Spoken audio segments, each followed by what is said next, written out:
Detajet e reja janë zbardhur nga arrestimi i të shumë kërkuarit Ergjys Agasi, i cili u kap në zonën e Golemit pranë rrugës me Plepa Durrës. Operacioni është koordinuar nga Byroja Kombëtare e Hetimit, të asistuar nga strukturat e policisë. Agasi kishte rreth 2 javë në monitorim. Në operacion janë angazhuar gjithashtu Renea dhe FNSH. Pas arrestimit Agasi është sjellë në drejtorinë e policisë së Tiranës. Autoritetet dyshonin se ai strehoi në Elbasan dhe u vu në ndjekje teksa udhëtonte drejt Durrësit.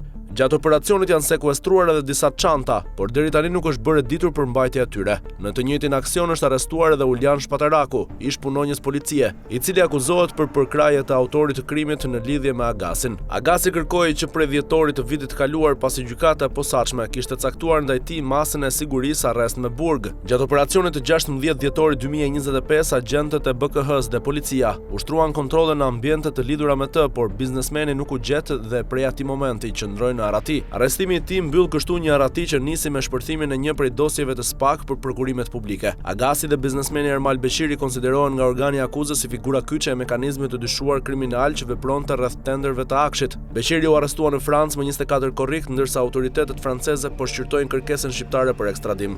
Dosja për të cilën hetohet Agasi shkon përtej dyshimeve për tender të paracaktuar. Procedimi i SPAK përfshin akuza për konkurrencë të paligjshme nëpërmjet dhunës, heqje të paligjshme të lirisë, shkelje të barazisë së pjesëmarrësve në tendera, grup të strukturuar kriminal dhe pastrim të produkteve të veprës penale, krahas veprave të korrupsionit që hetohen në të njëjtin proces. Një nga episodet më të rënda të dosjes lidhet me biznesmenin Gerond Meçe. Sipas materialeve hetimore të raportuara në media, ai u mor forcërisht në gusht 2025 nga persona të veshur si punonjës policie dhe agent të BKH-s dhe u mbajt nën presion për t'u tërhequr nga ankesat për procedurat e tenderve. Hetuesi dyshojnë se pas këtij episodi qëndron grupi i drejtuar nga Agasi dhe Beqiri.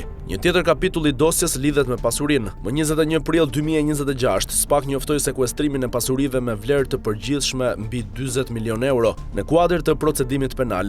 Masa përfshiu pasuri të lidhura me disa prona nën hetim, ndërsa për Agasin lista përmban prona, automjete, llogari bankare dhe interesa biznesi. Sipas vendimit të gjykatës të raportuar në media, në rastin e Agasit bëhet fjalë për 29 pasuri të shpërndara kryesisht në Tiranë, Durrës dhe Vlorë. Tokat e regjistruara në emër të tij arrin rreth 78.961 metër katror, ose afro 7.9 hektar. Emri i Agasit është përmendur ndërkohë edhe në debatin publik për shkak të pretendimeve për ndikimin e tij pranë qeverisë dhe marrëdhëniet me zyrtare të lartë. Agasi nuk ka mbajtur një post të lartë publik. Kur gazetarët e pyetën në konferencën e fundvitit për Agasin dhe ndikimin që dyshoi se kishte në tenderet e Akshit, kryeministri Edi Rama tha se çështja ishte nën hetim dhe se nuk kishte dieni që ta lejonte të komentonte informacionet e publikuara. Nga kontrollet e 16 dhjetorit 2025, hetimi kaloi te sekuestrimi i pasurive në prill 2026, ndërsa Agasi vijoi të qëndronte në kërkim.